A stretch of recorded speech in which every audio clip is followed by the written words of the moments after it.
Ce que m'a appris le métier de pompier, c'est le moment où il faut décider tout de suite. C'est-à-dire que c'est maintenant que se pose un souci et que ce souci, s'il n'est pas réglé, il a des conséquences en termes de perte de vie humaine. Ça, c'est quelque chose que j'ai ressenti immédiatement. Mais il faut trancher. Si vous tranchez pas, vous allez en perdre beaucoup plus, quoi. Et comme on sait, nous, par exemple, que quand vous êtes en situation de stress, vous perdez 70% de vos capacités de réflexion. Donc il faut répéter jusque pas loin de l'écœurement pour être sûr qu'à 3h du matin, ça fait 4 minutes que vous êtes sorti de votre lit, vous arrivez dans une situation qui vous dépasse complètement. Dès que le type il entend ce mot-clé, il sait ce qu'il a à faire. Et c'est comme ça que vous couvrez la période de chaos. Vous savez, les militaires disent toujours que le meilleur plan du monde ne résiste pas au premier coup de canon. Donc c'est en fait la complexité dans le management aujourd'hui, c'est ça. L'essentiel est de savoir ce que l'on veut et où l'on va. Bonjour mon général. Bonjour Tiffany. Je suis ravie de vous recevoir derrière le micro de Feel & Need. Mon général, vous avez été ancien militaire parachutiste, vous avez été général à la brigade des sapeurs-pompiers de Paris, commandant des opérations de secours lors des attentats du 13 novembre 2015, et puis vous avez été engagé à des niveaux stratégiques internationaux. Et je me rappelle que lorsque nous avons préparé cet épisode, vous m'avez dit que c'était aussi un rêve d'enfant de devenir sapeur-pompier de Paris. Est-ce que tout a commencé là ? Alors je ne sais pas si tout a commencé là, et merci pour votre question. Depuis tout petit, et franchement, depuis, je sais pas, l'âge de 3 ou 4 ans, je n'étais ni parisien, ni fils de pompier, ni fils de militaire, parce que peut-être pour vos auditeurs, c'est important de rappeler que la brigade de sapeurs-pompiers de Paris, c'est une unité militaire depuis 1811. Elle a été créée par Napoléon Ier. Et puis progressivement, elle s'est développée au cours des 2 derniers siècles jusqu'à constituer une unité qui est la première unité de l'armée de terre française avec plus de 8600 hommes et femmes. C'est le 3e service d'incendie de secours du monde, derrière Tokyo, New York et donc Paris. Et c'est le premier d'Europe. Donc ça, c'est pour juste situer Alors moi, j'ai pas rêvé tout petit d'être le général des pompiers. Par contre, j'ai rêvé d'être pompier de Paris. Mais pour répondre très franchement à votre question, j'en sais rien, quoi. Je sais pas, peut-être que j'ai été pompier de Paris dans une autre vie. En tout état de cause, ça n'a jamais souffert la moindre hésitation et ça a toujours guidé mon avancée dans les études, etc. Les choix que j'ai faits, que ce soit à Saint-Cyr ou en sortant de Saint-Cyr. Par exemple, j'ai pris l'arme du génie. J'aime beaucoup l'arme du génie, mais je l'ai surtout pris parce que les pompiers de Paris dépendaient du génie. Et donc, tout ça a été très clairement inscrit et puis j'ai suivi mon chemin, quoi. C'était un cap qui vous a guidé dans tout ce que vous avez fait dans toute votre carrière. Oui, absolument. C'est-à-dire qu'en fait, j'ai pris des décisions, j'ai demandé des mutations en fonction évidemment de ce qui m'intéressait, mais surtout par rapport à ça. C'était toujours revenir à la brigade, avoir à chaque retour. J'y ai servi à 3 reprises en réalité. J'ai commencé lieutenant, capitaine, je suis parti, je suis revenu comme colonel, puis je suis reparti, je suis revenu comme général. Donc l'idée, c'était simplement de faire des allers-retours avec des choses qui m'intéressaient, parce que moi je suis un passionné de nature, et puis de pouvoir retourner à chaque fois il y avait un poste qui m'était proposé. Donc je me suis jamais posé vraiment de questions parce que à chaque fois que je suis sorti, on m'a dit on vous a déjà identifié comme étant un futur chef pour tel ou tel poste futur. Donc voilà, ça c'était pas c'était très compliqué si on prend tout en perspective parce que il y a quand même beaucoup d'inconnus quand on se lance là-dedans.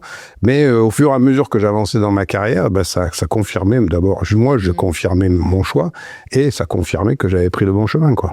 Je me rappelle que quand on a préparé cette interview, quelque chose était ressorti, c'était cette notion de cohérence et d'alignement.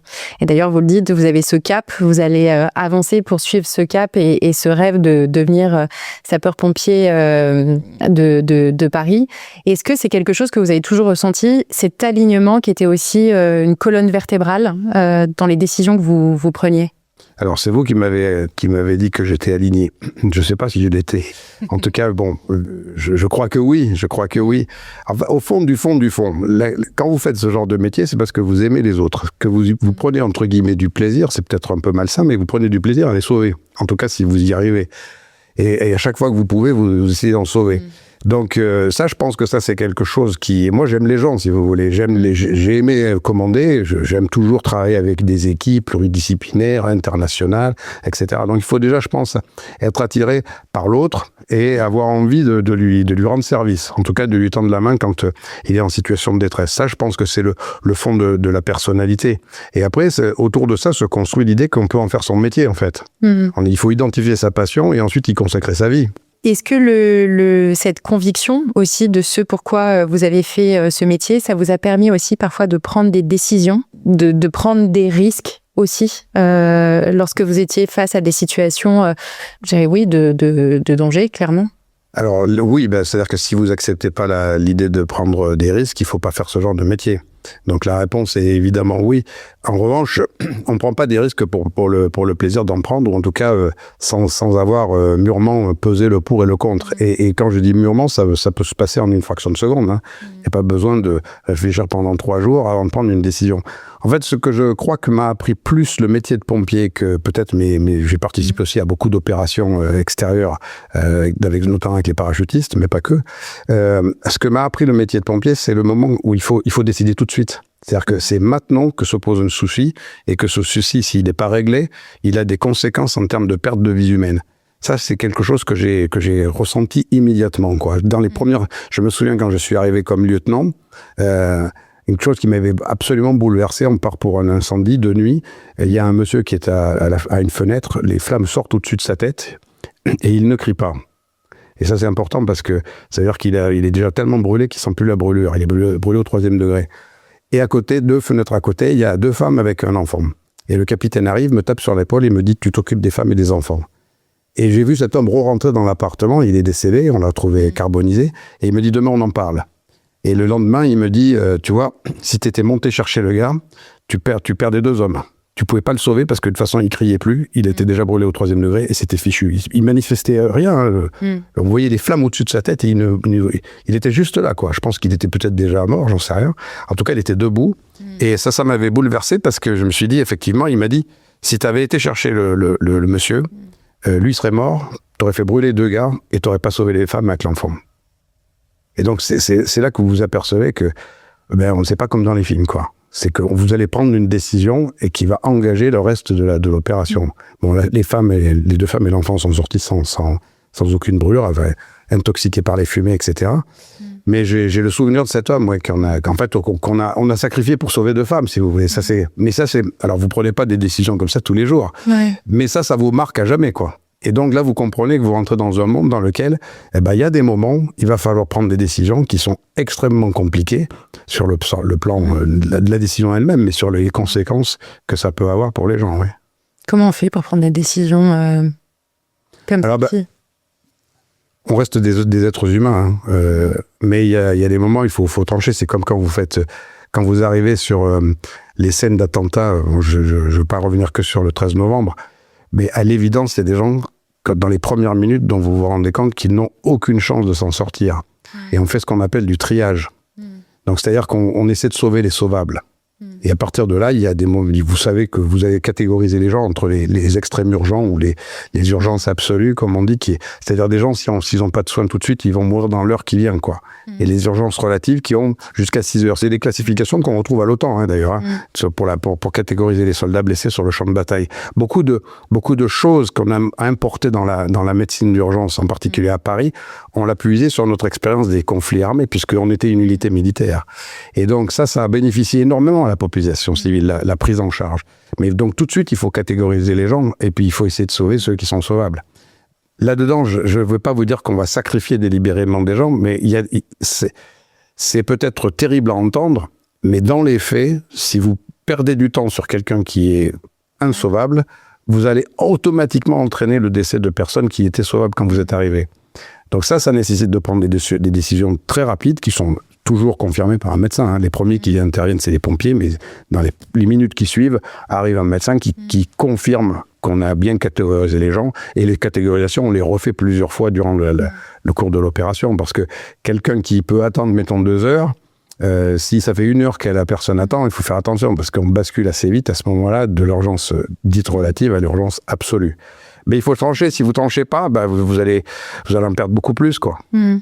Lorsqu'on avait préparé cette interview, vous aviez parlé également de ces moments où on n'a aucune donnée, d'intervenir dans un bâtiment, par exemple, et parfois, en fait, il faut suivre ses tripes.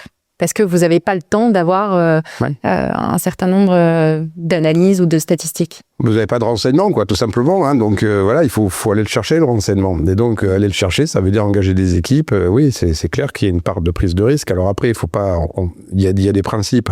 On ne fait pas risquer la vie des hommes si c'est juste pour sauver un bâtiment. Le seul pour lequel on a fait ça, d'ailleurs, Et c'est très intéressant sur le plan psychologique, c'était Notre-Dame de Paris. Voilà, parce que c'est pas un bâtiment ordinaire, c'est un peu l'âme de notre pays, peut-être même de l'Europe, voire du monde. Donc là, on avait risqué la vie des gens pour aller sauver un bâtiment, mais pas n'importe lequel. En règle générale, si vous voulez, si c'est un entrepôt qui brûle, bon, on va prendre des risques, mais on va essayer de les limiter. C'est pas la peine de perdre des hommes pour un stock de quelque chose, quoi. Bon. Après, il y a d'autres métiers qui s'occupent de ça. C'est un métier des assureurs, c'est le métier des entreprises de bâtiments pour remonter l'entrepôt. Mais dès lors qu'il y a une vie à sauver, alors là, oui, on risque sa vie et on n'hésite pas. C'est ça qu'il faut comprendre.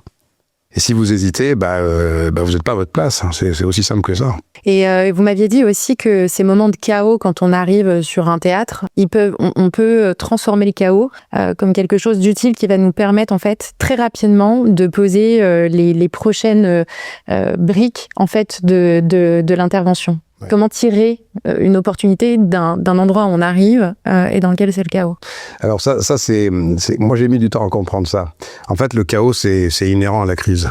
Il n'y a pas de crise qui commence pas par une scène de chaos, quoi. Ça a explosé, il y a des blessés, il y a des morts. Donc ça, c'est le chaos.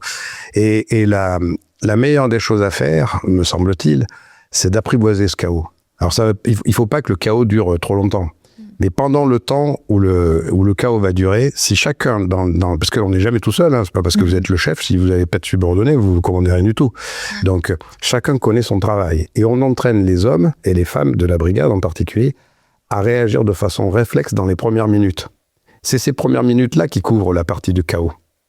Donc pendant qu'ils vont tirer des tuyaux, pendant qu'ils vont commencer à dresser des échelles, pendant qu'ils vont commencer à rentrer dans la cage d'escalier, petit à petit va arriver du renseignement. Le couloir il tourne à droite ou il tourne à gauche, ou la cage d'escalier est praticable, elle n'est pas praticable, etc. Et donc tout ça vous revient puisque vous êtes le chef et puis vous êtes au contact des gens. Hein, vous n'êtes pas dans une pièce séparée, hein, vous êtes dans la rue avec eux, quoi. Et donc progressivement vous comprenez que le vent souffle de tel côté, où il y a une courette intérieure où il y en a pas, etc., etc. Et à partir de là commence à se construire ce que vous allez donner comme ordre aux engins qui vont arriver. Parce que les premiers, si vous voulez, ils réagissent quasiment de façon réflexe. Mais très très vite, dans les 5 premières minutes, on demande les renforts. Et c'est avec les renforts que vous allez commencer à mettre en place votre dispositif, à définir des priorités, etc., etc. Dire on va attaquer plutôt vers l'intérieur, dans la courette intérieure ou sur la façade, en fonction de l'accessibilité. Donc il faut utiliser cette période où finalement personne ne comprend rien, mais vous non plus. Et au début, quand vous êtes plongé dans ce genre de situation, vous êtes un peu inquiet parce que vous vous dites mais je suis nul, quoi, je comprends rien, je sais pas ce qu'il faut faire, quoi. En fait, je le dis presque à destination de vos auditeurs et auditrices, c'est qu'il ne faut pas avoir peur des premières minutes de chaos. Parce qu'il n'y a personne qui soit bête ou intelligent. Tous les êtres humains sont suffoqués par cette période où il n'y a rien à comprendre. Ça crie dans tous les sens. Mais par contre, quand on est professionnel, il faut justement utiliser ces minutes-là pour commencer à dire « Ok, j'ai compris. Ça, c'est ça la priorité. Si on veut sauver des gens, il faut s'y prendre comme ci ou comme ça, etc. » Et en fait, après, ça se structure assez facilement. Ça reste toujours compliqué parce que, en fait, la caractéristique, c'est que vous décidez continuellement dans l'incertitude. Vous ne savez pas ce qui va se passer dans 3 minutes, dans 5 minutes, etc. Mais ça aussi, il faut l'accepter. Et puis, il y a des fois où vous prenez des bonnes décisions, puis il y a des fois où vous en prenez des moins bonnes, et puis ça aussi, il faut savoir l'assumer. Par contre, celui qui vient vous donner des leçons après coup et qui n'y était pas, alors ceux-là, c'est pas mes amis, quoi. Voilà, donc, et nous, on part du principe que quand quelqu'un a demandé des moyens, ou quand il a décidé quelque chose, c'est parce qu'il était les yeux de la brigade, pas les yeux, ses propres yeux. Il était les yeux de la brigade. Et donc, on lui fait confiance. C'était extrêmement rare qu'on soit sanctionné parce qu'on a demandé trop de moyens. Il faudrait vraiment j'en ai jamais vu. Franchement, j'ai jamais vu pendant toutes les années que j'ai servi à la BSPP, parce que ça se justifie pas, parce que tous les chefs, ils sont passés par là. On n'est pas chef des pompiers simplement parce qu'on a été parachuté dans le poste. On commence tout petit comme tout le monde, on tire les tuyaux, et là, le jour, la nuit, et puis là, on commence à comprendre que ce qu'on demande aux autres, c'est difficile. Quand vous dites à un garçon, tiens, tu me prends un tuyau de 110 et tu me le montes au 6e étage, un tuyau de 110, ça fait 40 kilos quand c'est vide. Donc, il faut l'avoir fait soi-même pour comprendre que vous êtes en train de demander quelque chose qui est très dur aux hommes que vous commandez.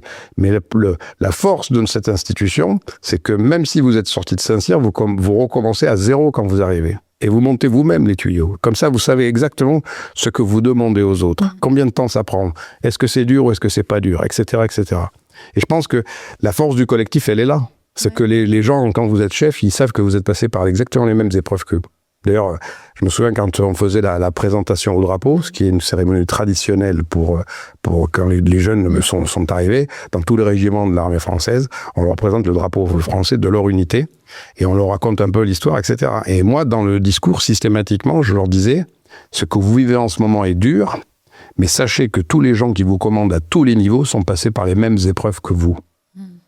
Alors, je ne sais pas ce qu'il en restait, je n'ai pas été faire des sondages après, mais c'était important pour moi de leur dire, les gars, on ne vous demande pas, quand je leur disais, si on vous demande de tirer des tuyaux à 2h du matin dans la caserne, et en général, d'ailleurs, on le fait moins tard que ça, mais ce n'est pas pour vous embêter, c'est parce que c'est la vie que vous allez mener dans les casernes de pompiers.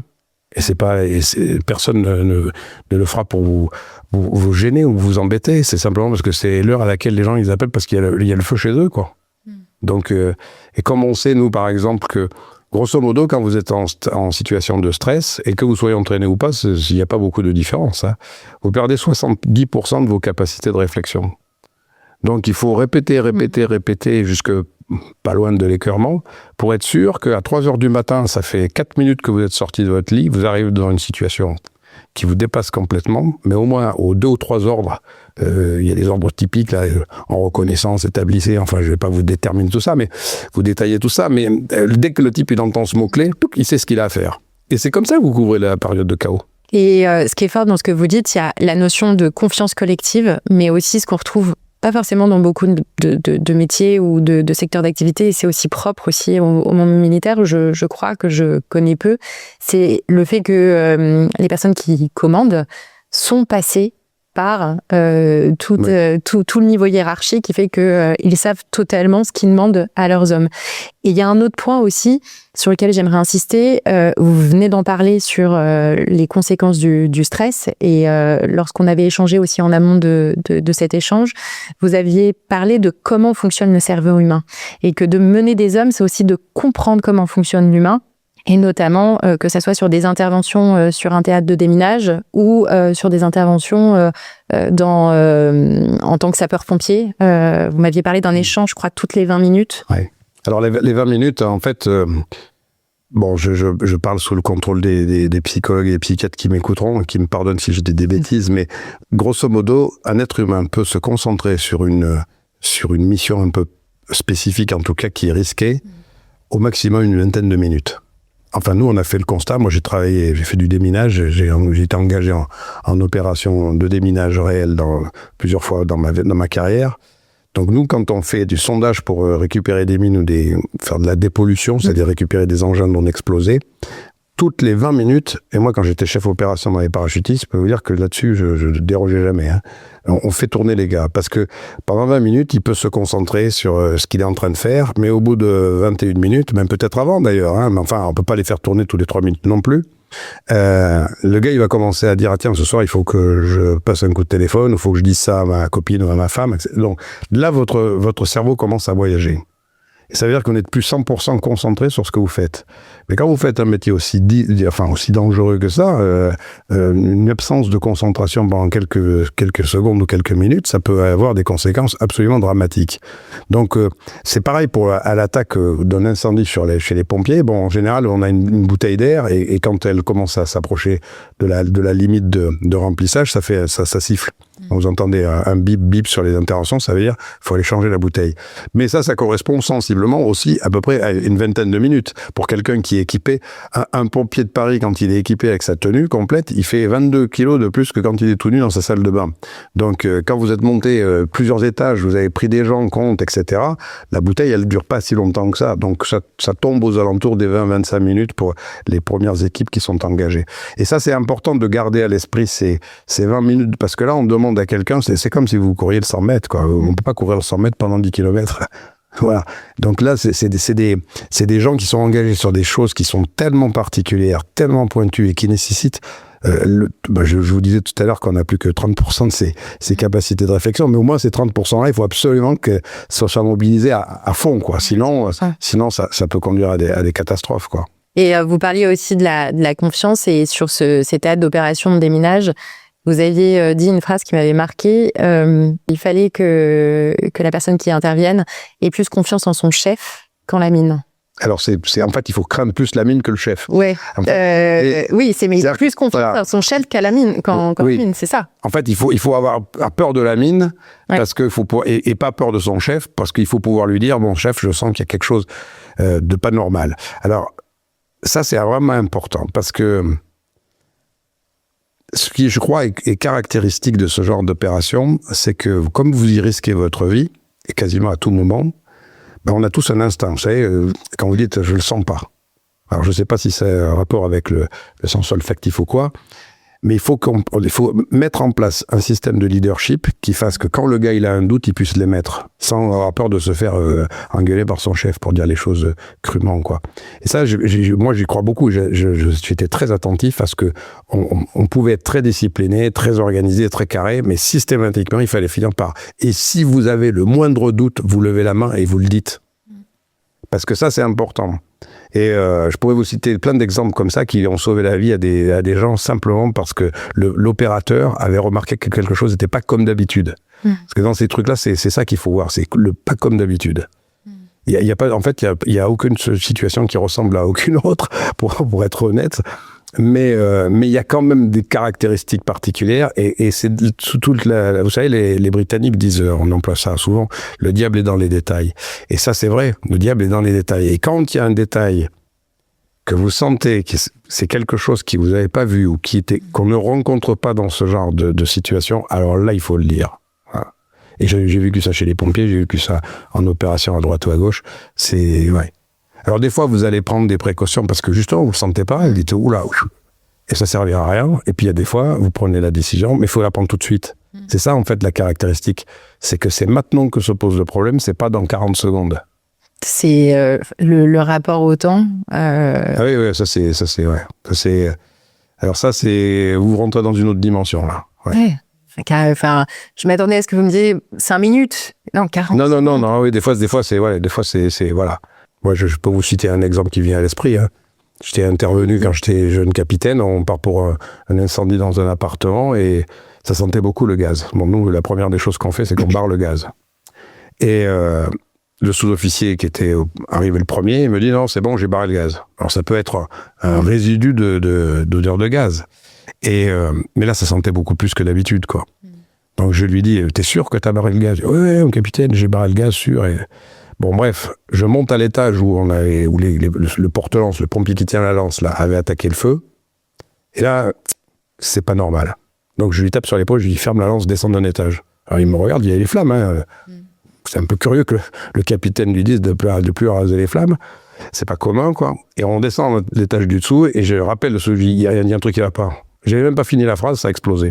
Pourquoi ? Parce que les barrages de gaz qu'il avait barrés étaient, en fait, pour barrer l'immeuble, il fallait aller de l'autre côté de l'immeuble. Mais si vous n'avez pas le plan, c'est pas possible de le savoir. Donc nous, naturellement, il a barré les chaufferies. Mais il n'a pas barré les colonnes montantes dans l'immeuble. Et or, il se trouve que le feu dans l'appartement a fait fondre le tuyau d'arrivée du gaz, et il y avait du gaz partout. Et donc après, ça s'était réparti avec des poches, etc. Là, dans la pièce dans laquelle ça s'était produit, le pompier avait dû éteindre la flamme sans s'en apercevoir au milieu des flammes. Et puis d'un seul coup, boum, ça a tout explosé. Bon, si on était resté à l'étage, c'est sûr et certain, lui et moi, je pense qu'on était blessés gravement, probablement tués, j'en sais rien. Mais là, bon, bref, ça a tout pété. Une fois que la flamme, elle a repris, là, vous savez où elle est, puis vous avez plus qu'à barrer. Parce que on ne souffle pas une flamme de gaz avec de l'eau, hein, on barre le gaz. Ça sert à rien, parce que sinon, le gaz, il continue à sortir, et puis quand il rencontre une étincelle ou une flamme, il réexplose, quoi. Voilà, donc là, j'ai pris la décision, en 20 secondes plus tard, ça a explosé, quoi. Donc, il y a une part de chance, mais il y a aussi une part de c'est pas normal et il faut décider quelque chose maintenant. Et dans tous les exemples que vous avez donnés, c'est ces cas qui ne sont pas comme d'habitude, où en fait vous écoutez plutôt ce que vous dit votre instinct, plutôt que d'essayer de rationaliser parce que votre cerveau à ce moment-là aurait pu dire bon, il m'a dit qu'il a barré, il sait très bien ce qu'il a fait, je lui fais confiance. Et pourtant vous avez cet instinct qui va là dans cet exemple précis vous dire non, il y a quelque chose d'anormal. Est-ce qu'en fait d'écouter parfois cette petite voix qui dit c'est pas normal, c'est pas comme d'habitude. Avec votre expérience, vous dites aux auditeurs, auditrices, écoutez cette voix qui vous dit que c'est pas comme d'habitude. On peut pas théoriser ça, c'est évident. Enfin, moi, j'ai toujours écouté la voix qui me disait « bon, fais gaffe, quoi », tout simplement. Et quand je me souviens, quand j'étais général, là, quand je remettais les diplômes, vous avez 3 niveaux de formation chez les sous-officiers, et au dernier niveau, eh ben, c'est des gens qui vont devenir les chefs des casernes de pompiers que vous vont trouver dans les quartiers, quoi. Et je leur disais, bon, grosso modo, les sous-officiers, à ce moment-là, ils ont entre 15 et 20 ans de service, vous voyez. Donc, ils sont expérimentés, les gars. Je leur disais, bon, vous avez l'expérience, vous avez la formation, vous avez l'éducation. Maintenant, écoutez votre instinct.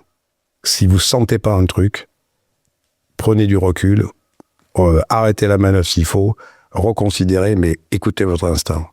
Et j'insistais beaucoup là-dessus parce que c'est le seul, et ça c'est pas, c'est un mélange de tout, c'est un mélange de l'expérience parce que vous avez fait des centaines et des centaines d'interventions, mais c'est aussi un mélange de connaissances que vous avez apprises, ce que tel ou tel, parce que là on parle du gaz, mais on pourrait parler de tout un tas d'autres choses, quoi. Et donc, voilà, c'est un peu compliqué à expliquer peut-être verbalement, mais quand vous sentez pas quelque chose, il y a une raison pour ça. Alors des fois vous allez prendre une décision, mais c'est pas grave, hein. Après tout, vous avez arrêté la manip pendant 2 minutes pour reconsidérer les choses et puis il s'est rien passé, bah tant mieux, hein, tant mieux. Mais comment vous voulez l'expliquer après? Parce que ce qu'il faut bien voir, c'est qu'au bout du compte, nous, quand on perd un homme ou une femme dans les rangs, il faut aller voir, quand vous êtes le chef, il faut aller l'expliquer aux parents, ça. Moi, je me souviens, quand j'étais à Saint-Cyr, il y avait un colonel qui était venu et qui nous avait dit il faudra pas dire je l'ai pas fait exprès. On vous reprochera de ne pas avoir fait exprès ce qu'il fallait faire. Et j'ai toujours retenu ça. On n'a pas le droit, quand on est officier, de dire bah, « je l'ai pas fait exprès ». Et je pense que d'ailleurs, il faudrait peut-être porter ce genre de notion à d'autres niveaux que les officiers, quoi. Quand vous êtes responsable, eh ben vous êtes payé ou vous avez été volontaire pour prendre les bonnes décisions au bon moment. Si ce n'est pas le cas, il faut savoir l'assumer. Oui, j'ai pas vu, ça peut arriver, j'ai pas vu venir le coup, on s'est pris, voilà. Mais quand vous êtes chef, bah, il faut pas être terrorisé, parce que à travers ce que je vous dis, on pourrait imaginer que on peut être paralysé par la peur de décider, mais pas du tout. Au contraire, c'est même tout à fait le contraire. Il faut décider maintenant, même si la décision c'est on arrête tout, parce que ça peut être aussi une décision, mais on l'assume. Voilà. Ça c'est important, je crois. Et c'est la question que je me posais tout à l'heure aussi, c'est comment on fait pour prendre des décisions qui sont particulièrement difficiles au vu du métier et des vies humaines que ça engage, où parfois la peur peut nous empêcher de décider. Je me posais la question de comment on se défait de ses propres peurs pour justement garder son cap et toujours se dire je prends une décision, mais aussi, comme vous le dites, j'en assume la responsabilité. Bon, je ne sais pas si je vous ai apporté une bonne réponse. La première des choses, c'est que dans l'action, vous n'avez pas le temps d'avoir peur. Ça paraît présomptueux ce que je dis, mais honnêtement, avant, après, on peut avoir peur, mais dans l'action, vous n'avez plus le temps. Parce qu'il y a tellement d'autres choses à penser, tellement d'autres choses à faire. Alors après, il faut mettre en balance ce que je suis en train de vous raconter. Moi, j'étais pas dans une tranchée pendant la Première Guerre mondiale avec un officier qui donne un coup de sifflet et on part devant les mitrailleuses. Non, moi, j'ai vécu des choses qui sont sans commune mesure avec ça. Pour autant, j'ai été dans des situations où, bah oui, on m'a tiré dessus, voilà, c'était compliqué. Il y avait en tout cas des risques objectifs. Donc, pendant l'action, on n'avait pas le temps d'avoir peur. Par contre, il faut quand même garder un tout petit peu de distance par rapport à ça, parce que sinon, vous êtes totalement paralysé. Puis, il y a une chose aussi, c'est que quand vous commandez, les autres, ils vous observent, ils vous regardent. Et ça a l'air de rien, mais ça vous tient aussi, hein. Ça vous oblige, et donc ça vous tient. Il y a une part d'orgueil là-dedans. Et c'est de l'orgueil bien placé, à mon sens. Justement, dans ces prises de décision, on a parlé aussi des scènes de chaos qui peuvent être transformées en opportunités pour mettre en place une stratégie. Comment on apprend, et on parlait aussi d'expérience, comment on apprend à anticiper les scénarios les plus improbables? Alors, on n'apprend pas à anticiper les scénarios les plus improbables. On réfléchit à ce qui pourrait se produire, et on regarde ce qui est plausible. Parce que ça, c'est une importance que je vous dis là, parce qu'à la fin, il faut prioriser des choses. Vous n'allez pas vous préparer à quelque chose qui va arriver potentiellement, j'en sais rien, raisonnons par l'absurde. Que fait-on si des extraterrestres arrivent à Paris? Ben, je ne sais pas. Voilà. Et à la limite, je ne me pose même pas la question, parce que ça, c'est tellement hors du champ de réflexion que ça n'a presque aucun intérêt, à part pour écrire un scénario de film catastrophe. En revanche, il faut regarder ce qui peut potentiellement arriver en matière de. Vous savez, la différence entre le risque et la menace, c'est que le risque il est quantifiable. Donc vous avez un dépôt pétrolier, il y a une explosion, quelle qu'en soit l'origine. Vous savez que si ça fait un trou, les gens ne savent pas, mais tout le tour il y a une espèce de un mur, ça s'appelle la cuvette de rétention. On a calculé la hauteur du mur pour pas que le carburant qui est à l'intérieur du réservoir déborde par-dessus le mur et qu'on puisse l'éteindre avec de la mousse. Bon, ça c'est un risque, il a été identifié, il y a X milliers de litres de carburant de tel type et on construit le mur à la hauteur et on prévoit la quantité de mousse pour éteindre le feu. La menace, c'est très différent. La menace, c'est le fruit d'une intelligence humaine qui s'adapte en permanence aux contre-mesures que vous mettez en place. Et donc ça c'est très dynamique et c'est le propre du terrorisme par exemple. C'est-à-dire que vous pouvez mettre en place tout un tas de prises en charge, de mesures de limitation des effets, etc. Mais quand vous les aurez mises en place, si elles sont connues de ceux qui vous veulent du mal, eh bien ils vont s'y adapter. Ils vont essayer de jauger vos limites de capacité pour pouvoir les dépasser. Bon. Et donc ça nécessite en permanence de se remettre en question. Et à travers cette remise en question, c'est là que vous anticipez. C'est là que vous vous dites, bon, ok, dans les 3, 5, 10 prochaines années, qu'est-ce qui peut se passer ? Et c'est comme ça qu'on se prépare à ça. Donc, ça veut dire qu'on se prépare humainement, on entraîne les gens en conséquence, mais ça, il faut l'expliquer. Alors, vous dire, voilà, moi, chef, je pense que dans les 3 à 5 années qui viennent, voilà ce qui risque de se produire. Et pour ce faire, j'ai décidé que... Et là, vous développez votre plan. Et les gens, ils y adhèrent. Bon, d'abord parce que c'est le chef, mais pas simplement parce que c'est le chef. Parce que vous expliquez, je crois que ce qui a beaucoup changé entre il y a 40 ans, quand je suis rentré à Saint-Cyr et maintenant, c'est, en tout cas, la façon, moi, dont j'ai commandé, c'était le fait que, c'est un peu comme avec l'éducation des enfants. Moi, quand j'étais petit, j'ai aucun reproche à faire à mes parents, mais c'était non. Pourquoi je peux pas... Non. Bon, voilà. Moi, j'ai élevé mes enfants en leur disant non, pour telle et telle raison. Ben, dans le commandement, c'est la même chose. Si vous expliquez les tenants et les aboutissants, ou en tout cas, quelle est la ligne qui vous a conduit jusqu'à telle ou telle décision ou telle priorité, vous avez quand même plus de chances que les gens adhèrent. Ils peuvent vous dire, bon, je pense que le chef, il est un peu à côté de la plaque, mais c'est rare, c'est très très rare. Surtout si vous avez bien réfléchi à la chose. Et puis aussi, vous pouvez avouer les limites à travers ça, dire, bon, c'est pas sûr que ça se produise, et peut-être qu'au d'ailleurs on souhaite que ça ne se produise pas, mais si ça se produit, on ne le pardonnera jamais. Vous savez, c'est cette phrase de Napoléon Ier qui disait « On nous pardonnera d'avoir été vaincu, on ne nous pardonnera pas d'avoir été surpris ». Et je pense que ça s'applique parfaitement aux unités militaires, en particulier pour celles qui me concernent, les pompiers de Paris. L'idée, c'est d'être toujours capable de réfléchir.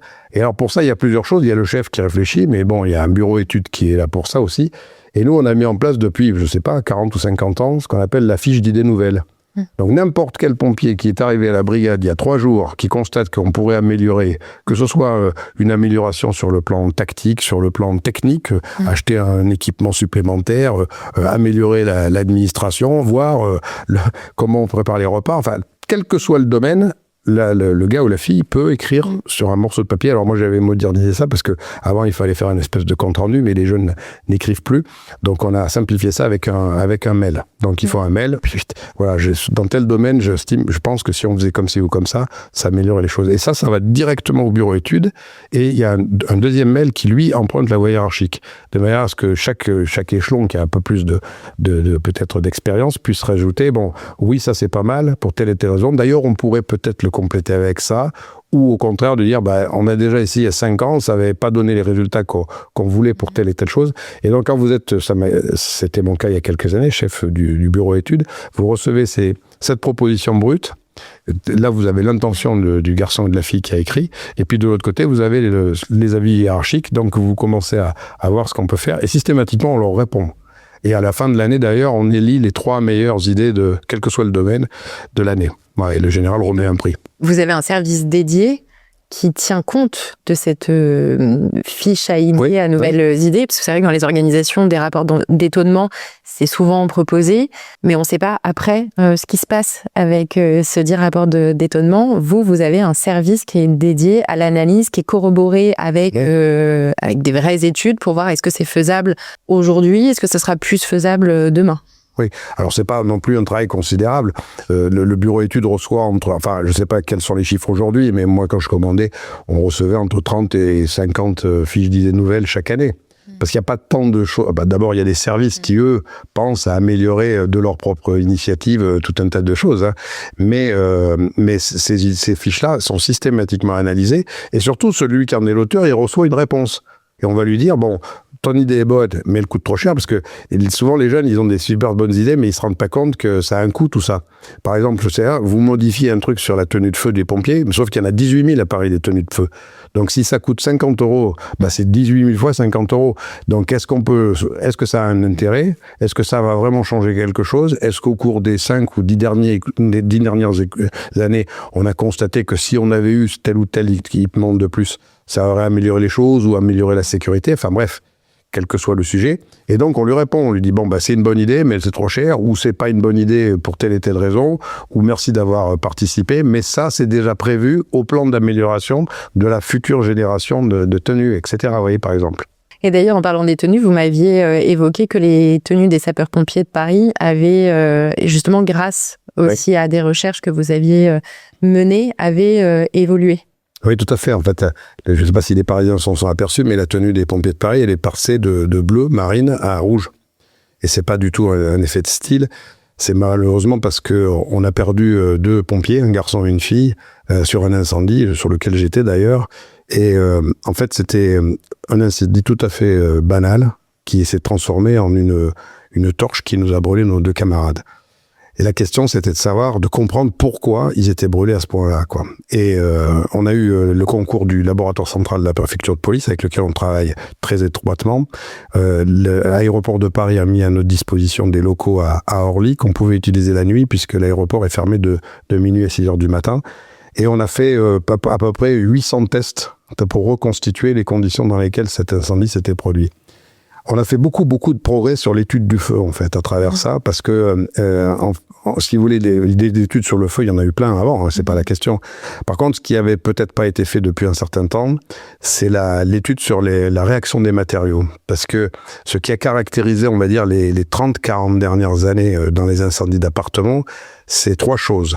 La première, c'est que la superficie des appartements a diminué par rapport à ce qu'on achetait il y a un siècle. Pour tout simplement parce que c'est trop cher. Les gens vivent dans 60 mètres carrés, là où ils vivaient dans 100 mètres carrés il y a un siècle.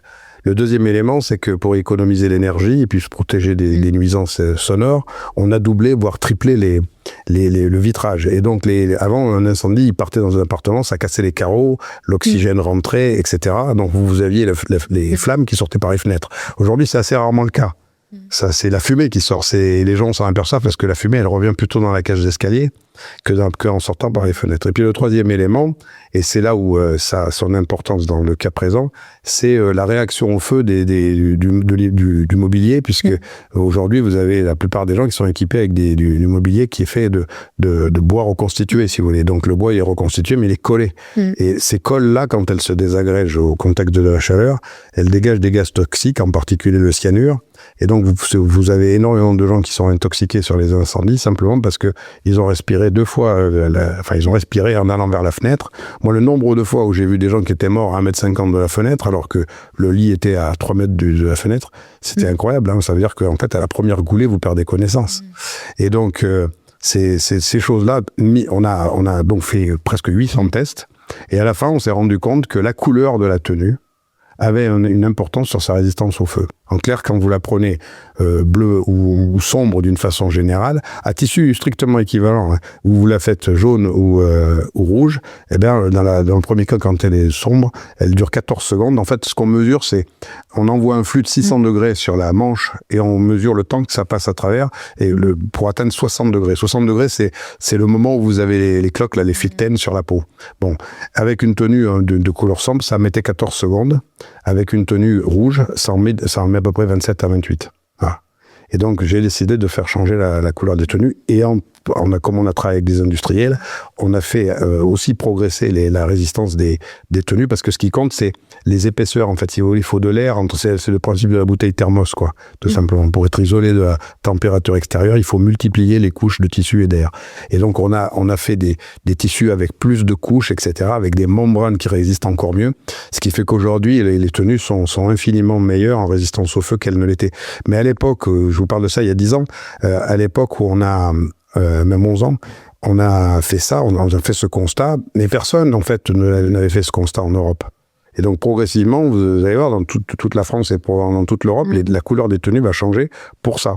Alors, vous allez me dire, oui, mais on sait très bien que les vêtements sombres, il faut pas les porter au soleil. Mais c'était pas aussi simple que ça, parce que c'est des vêtements qui ont des qualités de résistance au feu qui sont... Et puis, il y avait certains tissus, leur couleur naturelle est comme ça. C'est-à-dire que pour qu'ils aient cette résistance-là, alors pour en passer du bleu au rouge, ça aussi, c'est des traitements chimiques que moi, je suis incapable de vous expliquer, mais c'est pas aussi simple que ça. Ouais, ça, ce qui m'a aussi beaucoup frappé dans ma carrière, c'est que beaucoup de gens ont des remarques un peu simplistes, et on peut... c'est pas critiquable, mais moi, j'ai constaté, plus je montais, moi, j'ai remarqué que la solution était simple, quel que soit le sujet. C'est toujours beaucoup plus compliqué qu'on ne l'imagine spontanément. Et vous parlez de compliqué et en même temps de cette quête de comprendre. Je sais que dans cette recherche de comprendre, est-ce qu'il n'y a pas une part aussi en tant que commandant d'une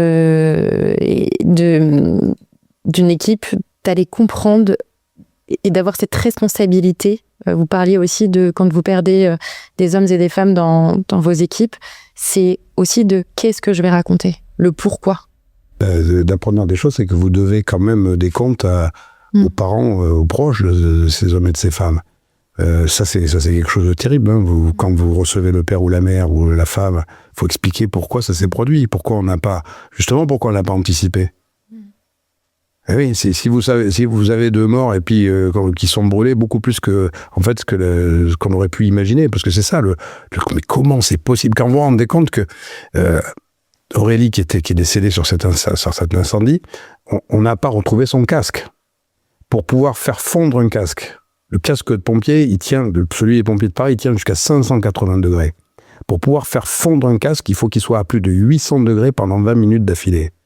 Donc moi, je ne pouvais pas me contenter de récupérer des petites billes de plastique fondues parce qu'on a tamisé les débris de l'incendie pour comprendre ce qui s'était passé. Donc j'ai dit, mais les gars, moi je veux savoir pourquoi son casque a fondu, quoi. C'est pas possible d'un truc comme ça. Et on a compris. On a exposé le casque jusqu'à temps qu'il fonde dans les mêmes circonstances, quoi. Bon, donc le casque de pompier de Paris, d'ailleurs, parce qu'il est brillant, c'est le plus résistant. Si vous coloriez le casque, parce qu'on a tout essayé, on a testé les tenues, on a testé les casques, etc. Le fait simplement de l'avoir de couleur argentée, nous on l'avait de couleur argentée par tradition. Et en fait, on s'est rendu compte qu'il était infiniment plus résistant au feu, simplement par cette couleur-là, que si on n'était pas en rouge, en jaune, en n'importe quelle couleur d'ailleurs. Là, pour le coup, la couleur diminue la capacité de résistance, mais c'est pas une couleur en particulier qui permet de mieux ou moins bien résister, quoi. Dans tous les exemples que vous m'avez donnés, en général, il y a eu cette notion de confiance, de prendre des décisions, d'en assumer les responsabilités, que ce soit des décisions qui soient prises sur le temps court, le temps long. Qu'est-ce qui fait que parfois, en fait, quoi que les gens pensent, on arrive quand même à prendre ces décisions-là? Bon, d'abord, il faut quand même un peu réfléchir à la question. Il y a une phase de réflexion sur ces choses-là. Alors, je vous parle pas dans l'urgence, là. Hein, donc quand il s'agit d'engager quel type de moyens on va acheter, comment on va se préparer à tel ou tel type de mission, il y a toujours aussi le délai de réalisation. Il faut faire le tour de toutes les technologies existantes, etc. Et puis, il faut expliquer les choses, et puis à un moment, il faut décider, quoi. Donc, il y en a qui sont d'accord, il y en a qui sont pas d'accord. Moi, chaque fois que j'ai pris d'ailleurs des décisions, en particulier sur l'achat d'équipements avec des gens qui n'étaient pas d'accord, les mêmes 5 ans après, ils venaient dire heureusement qu'on avait ça, parce que voilà. Donc il faut avoir un minimum de force de conviction, quoi. Hein. Donc si vous avez réfléchi vraiment à la chose et que vous êtes absolument convaincu que, encore une fois, c'est ça qu'il faut, et il le faut maintenant, parce que si on se retrouve dans telle ou telle circonstance dans les années qui viennent, on sera pas au rendez-vous. Voilà, ça c'est important. Après, ça rejoint la question de... on peut pas plaire à tout le monde, hein. Quand on est chef, il y a un moment, il faut prendre des décisions qui sont parfois pas forcément populaires.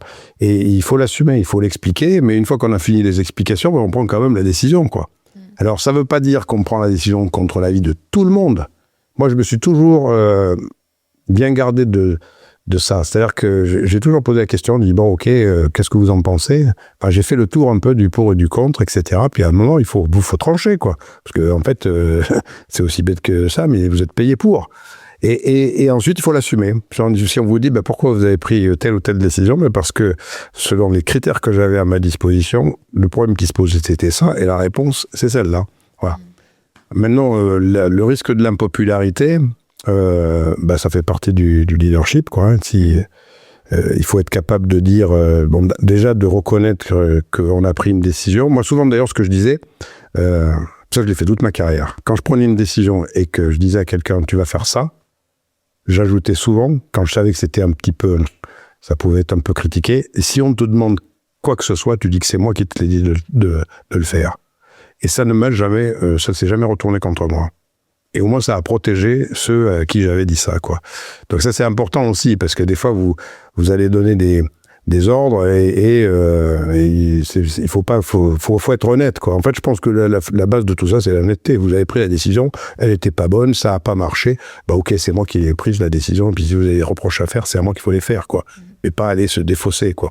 Mais de préserver son équipe. Oui, voilà, c'est ça. Ouais. Il faut préserver son équipe et puis c'est tout. Et en fait, si vous voulez, ça rejoint la notion de responsabilité. C'est pas parce que c'est pas vous personnellement qui avez fait l'erreur. Si ça s'est fait par des gens qui étaient sous votre autorité, vous reconnaissez que l'erreur a été commise, vous en assumez les conséquences à titre personnel. Ça n'empêche pas que quand vous allez parler à votre équipe, vous pouvez aussi leur dire, le prochain qui me fait un coup comme ça, je m'en occupe, quoi. Oui, mais c'est deux niveaux vis-à-vis de l'extérieur, grosso modo, on protège ces gens, mais en interne, on remet les pendules à l'heure si c'est nécessaire, quoi. Voilà. Et ça n'a pas besoin il n'y a pas d'effusion derrière tout ça. Mais quand quelqu'un a mal fait et que c'est pas intentionnel, il n'y a pas besoin de lui faire une leçon de morale pendant 107 ans pour qu'il comprenne qu'il ne faut pas recommencer, quoi. C'est très très rare. Enfin, moi, j'ai eu très très peu de problèmes de relations avec les gens que j'ai commandés, quoi. Puis il y a aussi une notion d'honnêteté, c'est-à-dire que vous fixez des règles. Moi, je pense que c'est un peu comme à n'importe quel sport, il y a des règles. Vous fixez les règles de base, le gars qui sait qu'il les enfreint, il faut pas qu'il soit surpris d'être sanctionné, quoi. Voilà. C'est pas tellement plus compliqué que ça, mais ça pourrait se décliner dans l'éducation des enfants, ça pourrait se décliner dans plein de... Et c'est pas la peine de menacer, hein. Mais vous dites ça, celui qui fait ça, c'est bien, celui qui fait ça, ou celui qui le fait pas, s'il est puni ou s'il est sanctionné, c'est bien fait pour lui, il est capable de le faire. Il y a le sens humain et le sens du cadre, en fait, voilà. Deux coexistent. Oui, et il y a aussi une autre chose, c'est les circonstances dans lesquelles les choses se sont passées. Parce que si vous faites abstraction de ça, alors là, vous pouvez passer complètement à côté du sujet, quoi. C'est important. Je pense, par exemple, quand vous êtes en opération, qu'il y a des gars qui font une bêtise, si vous jugez... Enfin, moi, j'ai toujours été frappé par tous ces gens qui n'ont jamais été mis dans des situations identiques et qui viennent donner des leçons. Et pourquoi vous avez fait ceci, et pourquoi vous n'avez pas fait cela, et pourquoi... Bon, c'est très compliqué d'expliquer que vous étiez pris sous le feu, que ça a riposté de tous les côtés, voilà, et puis que malheureusement il y a peut-être eu des dégâts collatéraux. Oui, c'est inadmissible, tout ce que vous voulez, mais si vous faites abstraction du fait que ça fait des heures et des heures que les types ils se font tirer dessus ou qu'ils se font insulter ou je sais pas quoi, vous comprenez rien à rien, quoi. Vous voyez ce que je veux dire? Mais on pourrait décliner ça dans beaucoup de situations, sans parler de guerre, hein, dans notre pays aussi, quoi. Donc n'importe quel individu qui est soumis à une pression qui atteint son maximum, il explose, quoi. C'est tout. C'est aussi simple que ça. Donc après, vous pouvez théoriser sur mais comment se fait-il qu'il ne se soit pas contenu? Il s'est pas contenu parce qu'il était arrivé à sa limite, quoi. Voilà, c'est peut-être pas défendable, mais en tout cas, c'est compréhensible.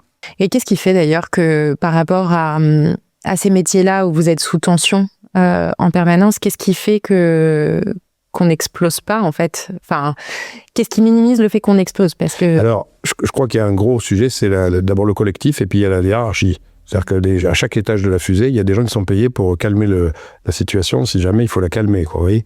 Donc là, on étudie les cas, on prend des situations qui ont mal tourné, on essaie de savoir. Ça, c'est le retour d'expérience. Et nous, c'est systématique. Quels que soient les sujets, on essaie de voir qu'est-ce qu'on aurait pu faire pour que ça se passe mieux, qu'est-ce qu'il faudra décider la prochaine fois, ou qu'est-ce qu'il faudra pas décider. Voilà. Et c'est comme ça qu'on met en place des plans d'intervention, y compris pour les violences urbaines. On a des niveaux d'engagement en cas de violence urbaine pour éviter justement que les pompiers soient incapables de faire leur travail, parce que l'idée aussi c'est ça, c'est qu'ils puissent continuer à faire leur travail même dans des situations extrêmement dégradées. Et je crois que vous m'aviez parlé aussi de ces temps de décompression qui sont importants, d'avoir ces temps de pause qui sont essentiels parce que parfois vous êtes sur des théâtres d'opération que personne en fait ne peut comprendre. Et quand vous revenez dans une certaine forme de réalité, vous avez justement ces questions parfois qui paraissent un peu hors sol par rapport à ce que vous vivez. En fait, ça, c'est plus lié aux opérations extérieures. Parce que, en fait, l'armée française, elle a toujours fait la guerre. Et il y a peut-être eu, après la guerre d'Algérie, jusqu'aux années 90, un ralentissement, mais ceux qui étaient dans des unités, les parachutistes, la Légion étrangère, les troupes de marine, ils allaient régulièrement sur des opérations en Afrique. Bon, alors c'était pas la guerre que vous rencontrez aujourd'hui au Moyen-Orient ou en Ukraine, évidemment, mais la guerre, ça reste quand même la guerre, quoi. Donc, et donc vous vivez dans un environnement psychologique, géographique aussi, il faut pas l'oublier, qui a rien à voir avec le vôtre. Et moi, ce qui m'avait beaucoup frappé, c'est quand j'étais élève à Saint-Cyr, on nous disait, bon, il y a le temps de paix, il y a le temps de tension, de montée en pression politique, médiatique et puis militaire, et puis il y a le temps de guerre. Et en fait, la grosse caractéristique pour nous, militaires de notre époque, là, c'est que vous prenez un avion à Toulouse, 3 heures après, vous êtes au milieu des Balkans, vous vous posez à Sarajevo, ça tire de tous les côtés. Bon, donc il n'y a pas d'histoire de montée en pression. Vous partez d'un endroit où c'est la paix, vous allez dans un endroit où c'est la guerre, vous allez passer plusieurs mois, et puis vous reprenez l'avion, et puis vous vous reposez dans un endroit où c'est la paix. Sauf que votre esprit, lui, il n'arrive pas à se mettre en phase avec la réalité que vous observez et que vous voyez aussi vite que ça. Et je pense que c'est ma génération qui a fait changer ça, c'est-à-dire qu'on a mis en place un sas de décompression de 2-3 jours. Alors pour l'Afghanistan, on s'arrêtait à Chypre. Après, il y a eu d'autres endroits où on a mis ce genre de sas. Mais c'est important parce que au départ du coup, il faut savoir que beaucoup de militaires critiquaient ça parce que eux, ils pensaient qu'à une chose, c'était rentrer à la maison. Et avec le recul, ils reconnaissaient tous quelque temps après que c'était quand même très important d'avoir un espèce de temps à soi où là, vous vous reposez, vous pouvez discuter. D'abord, il y a aussi la libération de la parole, ça a beaucoup compté, ça. Alors, c'est pas qu'on fait de l'introspection de masse, mais au moins, quelqu'un qui a quelque chose à aller raconter à un psychiatre, aujourd'hui, il est plus vu comme un fou ou un faible, vous voyez ce que je veux dire.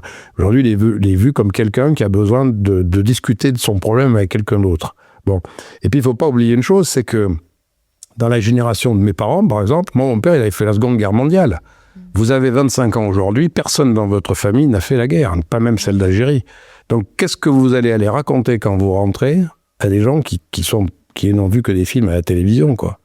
Et il y a cette phase dans laquelle on passe tous, tout grade confondu, cette phase d'incommunicabilité.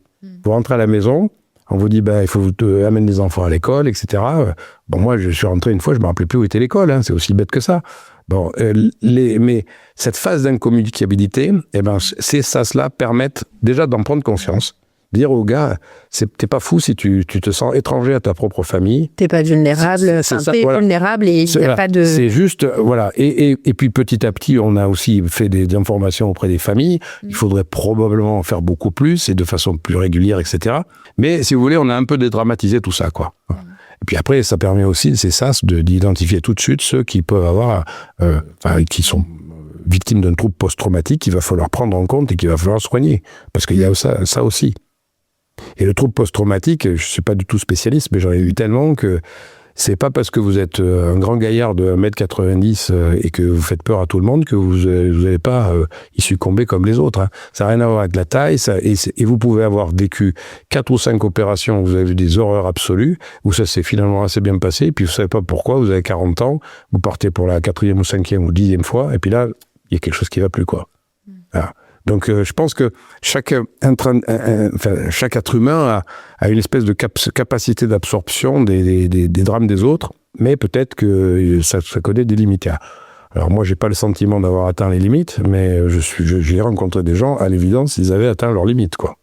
Après ce parcours militaire que vous avez eu, vous avez quitté la brigade des sapeurs-pompiers de Paris et vous avez été après dans des organisations internationales. Ouais. Pourquoi je parle de ça? Parce que c'est le rapport au temps. Là, on parlait du rapport au temps et de ce sas de décompression. Vous parliez de plans aussi. Il y a les décisions d'urgence, les décisions sur le temps long, les plans stratégiques qu'on va prendre au fur et à mesure dans le chaos, puis les plans stratégiques qu'on va prendre le temps d'y réfléchir. Et il me semble que vous m'aviez évoqué que dans les organisations et en fonction des générations aussi, c'est comment on arrive à réconcilier le temps court et le temps long. Comment on fait, en fait, dans cet équilibre permanent, et j'imagine encore plus aujourd'hui dans le monde dans lequel on est. Alors ça, c'est quelque chose, moi, ça m'a pris peut-être plus de 30 ans pour comprendre que je n'aurais jamais de temps particulier imparti à la réflexion à long terme et qu'il allait falloir mener les deux à la fois. Et je pense que d'ailleurs, ce qui fait la différence entre des cadres dirigeants de haut niveau et puis les autres, c'est probablement cette capacité à gérer les problèmes du quotidien et en même temps avoir la réflexion pour avoir le coup d'avance ou penser suffisamment à long terme. C'est une gymnastique d'esprit, c'est pas facile, il y a des gens qui y arriveront jamais, mais il y en a d'autres, c'est ceux qui deviennent des cadres supérieurs, a priori, en tout cas, c'est à souhaiter, quoi. Mais ça devient de plus en plus compliqué. Pourquoi ? Parce que réfléchir à ce qui peut arriver dans les 10 ou les 15 années qui viennent, c'est les think tanks qui font ça très bien. Bon, il y en a avec plus ou moins de réussite, mais par contre, comment décider aujourd'hui de quelque chose qui va mettre des années à être mis en place pour que le moment venu, quand ça sera livré, ça soit encore en phase avec les problèmes à traiter, ça devient compliqué. Et ça devient compliqué pour tous les décideurs, en particulier politiques. Parce que vous arrivez, en matière de défense, moi je reste dans mes compétences, mais donc là, ça devient vraiment très compliqué. Mais pour autant, il faut pas continuer, il faut pas baisser les bras, parce que c'est jamais foutu. Moi, je pense que mon leitmotiv, ça a été de répéter à tout le temps à mes subordonnés, c'est jamais foutu. Tant qu'on est vivant, c'est bon, quoi. On peut toujours décider quelque chose. On peut changer le cap. Ça, c'est, voilà. Et j'ai toujours lutté contre le défaitisme. Je trouve ça complètement déplacé, le défaitisme. Voilà. C'est de l'énergie gaspillée, le défaitisme. Vous dites justement que la question de savoir ce qui va se passer en 2038 ou même dans le prochain trimestre, c'est quasi impossible. Et quand on avait préparé cette interview, vous m'aviez dit finalement, si on devait imaginer ce qui pourrait se passer, le mieux c'est d'aller regarder à Hollywood les films de science-fiction. Oui. En fait, alors moi j'avais répondu ça. J'ai travaillé comme ce qu'on appelle ça special assistant du président du comité militaire de l'OTAN. C'est la plus haute autorité militaire de l'Alliance Atlantique. Et j'étais pendant 4 ans le special assistant de cet homme. Enfin, j'en ai eu 2, un Italien d'abord et ensuite un général danois. Et l'Italien un jour me posait la question de ce que j'estimais pertinent chez les think tanks, etc. Et donc on a eu une discussion sur le sujet. Et puis j'ai fini par lui dire, vous savez, à mon avis, les meilleurs think tankers, ils sont à Hollywood. Et ça l'avait beaucoup frappé. Donc j'ai développé ça et j'ai dit oui, parce que j'avais pris l'exemple du 11 septembre aux États-Unis. Je dis avant le 11 septembre, je n'ai jamais lu aucune analyse. Alors peut-être je me trompe, peut-être que vos auditeurs pourront corriger d'eux-mêmes, mais j'avais jamais lu aucune analyse de think tankers disant qu'on pouvait utiliser des avions de ligne comme missiles stratégiques, parce que finalement c'est ce qu'ils ont fait. Bon. Par contre, depuis, j'en ai vu pas mal qui avaient dit oui, mais c'est tout à fait prévisible, il y a des trous dans la raquette du renseignement américain, etc., etc. Bon, bref, les donneurs de leçons, vous savez, après coup, on en connaît tous. Hein. Bon, mais dans les films catastrophes qui sont inventés par les productions hollywoodiennes, ou pas que hollywoodiennes d'ailleurs, hein, bon, il y a peut-être un peu quelque chose quand vous voyez à quelle vitesse la robotique se développe. Je pense qu'on est beaucoup plus proche de Robocop que ce qu'on aurait pu l'imaginer il y a 20 ans. Alors j'espère que je me trompe. Mais ça appelle un autre sujet d'ailleurs, qui est que les technologies évoluent à une vitesse telle aujourd'hui que la réflexion éthique ne peut plus les accompagner.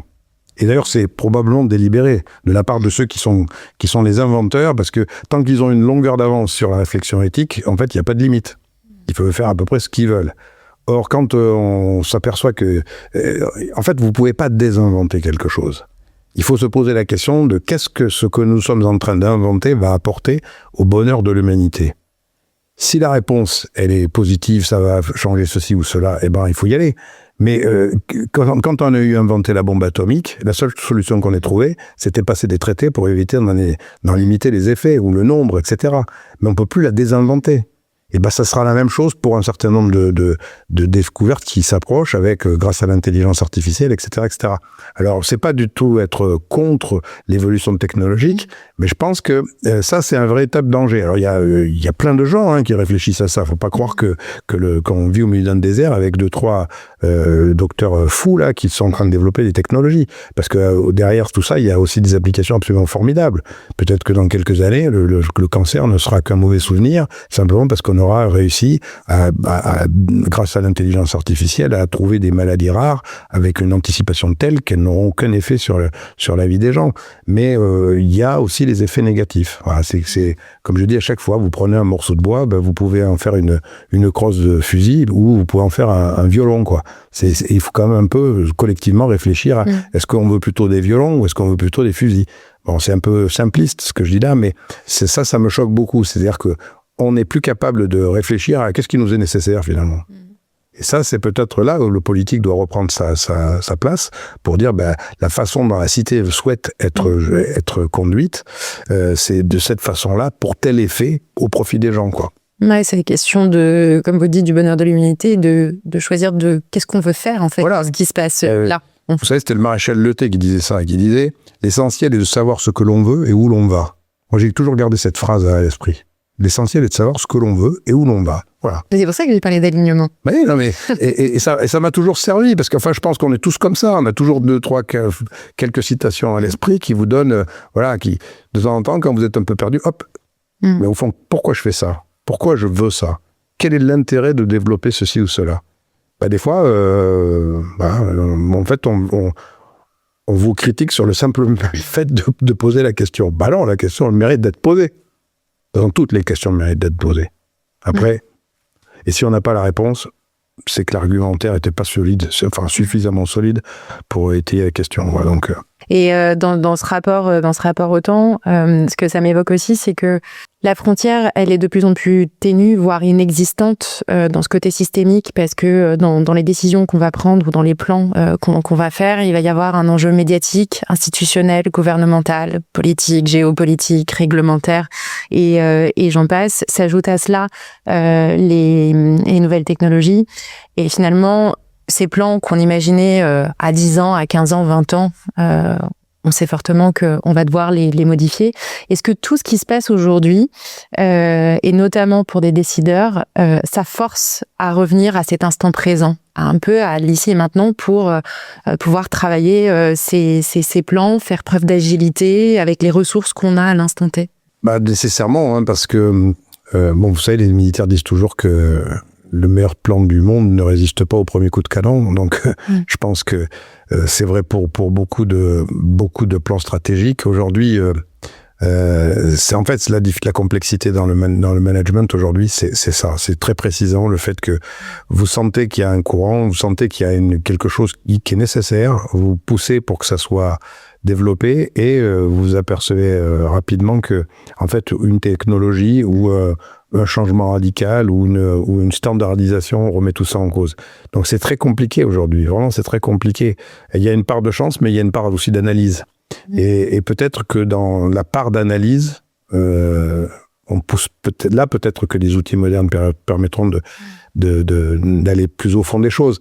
Mais il faut quand même pas oublier que, alors je suis loin d'être un spécialiste de l'intelligence artificielle, mais l'intelligence artificielle, c'est d'abord un outil qui puise dans la connaissance existante. Ça n'invente rien, ça ne fait que puiser dans... Donc, c'est pas forcé que les idées du futur soient toutes dans les idées connues aujourd'hui, si vous voulez. Donc, enfin, en tout cas, la remise en doute, c'est peut-être aussi une façon d'éclairer l'avenir, quoi. Et sommes-nous certains de vouloir ça ? Ça, c'est une question qu'on pourrait se poser. Tout au long de cette interview, mon général, on a parlé en effet de ces enjeux du management. Là, on en parle là sur les derniers propos qu'on a échangés sur les difficultés aujourd'hui de manager dans ce monde incertain, très rapide, où on n'a plus vraiment de vision sur ce qui pourrait arriver. Et il y a un autre mot qui a été aussi beaucoup utilisé dans cet échange, c'est le mot commandement. Quelle est la différence selon vous entre commander et manager ? Moi, je crois que ça, c'est assez simple. Manager, c'est gérer des équipes, c'est définir un projet, un objectif, etc. Mais ça n'implique absolument pas de faire risquer la vie aux gens. Tandis que commander, c'est d'aller jusqu'au bout, éventuellement, jusqu'à leur dire, on va le faire comme ça, et peut-être que vous allez y laisser une part de votre vie, quoi. En tout cas, de votre santé. Donc, ça, c'est la grosse différence que je vois là-dedans.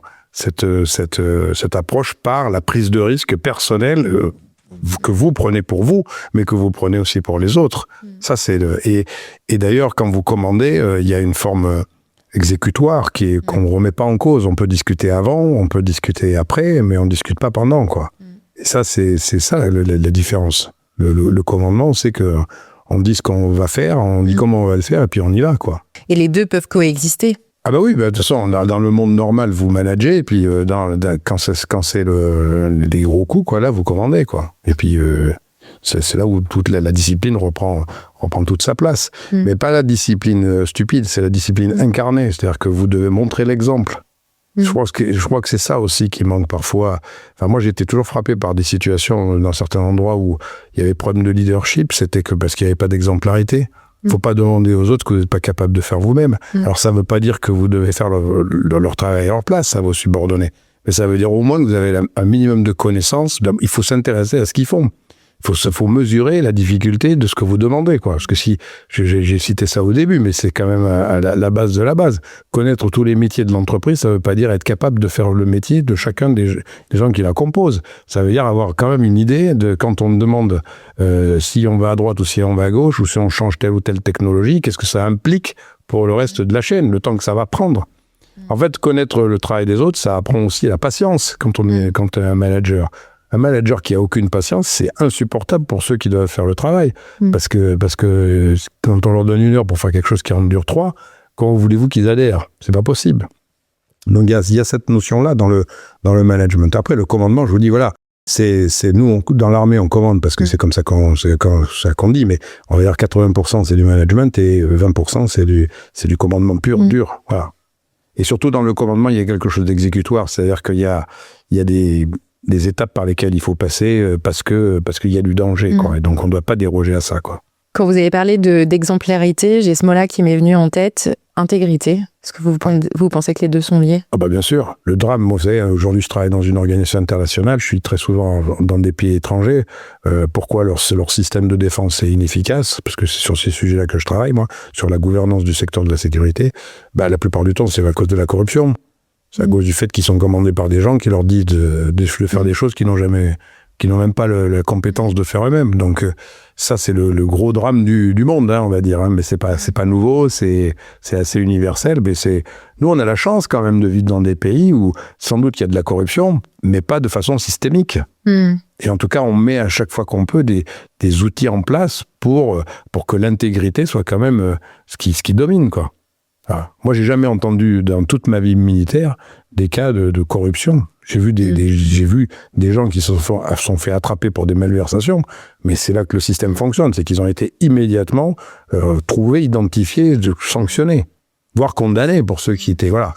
Mais c'est très très rare, hein. Franchement, ce qui me concerne, c'est vraiment sur les doigts d'une main à peine, en 40 ans. Hein.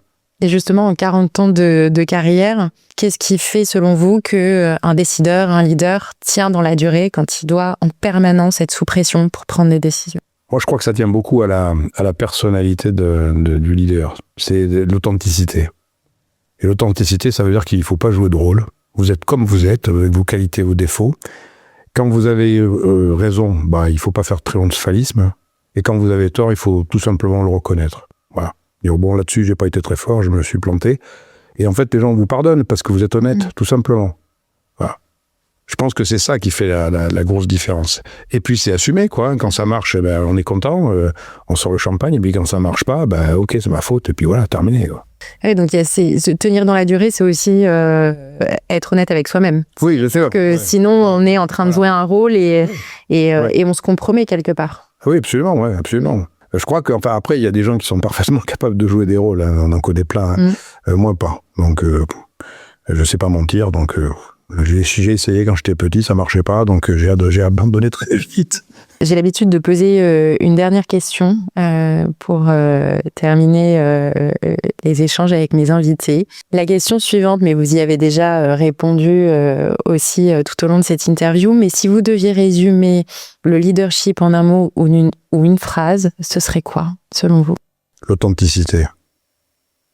Je pense que c'est l'authenticité et ça va de pair avec l'honnêteté, avec la probité. Voilà. Il faut être authentique. Il faut croire en ce que vous faites. Parce que je pense que la passion est communicative. Merci mon général. Merci à vous. Merci beaucoup.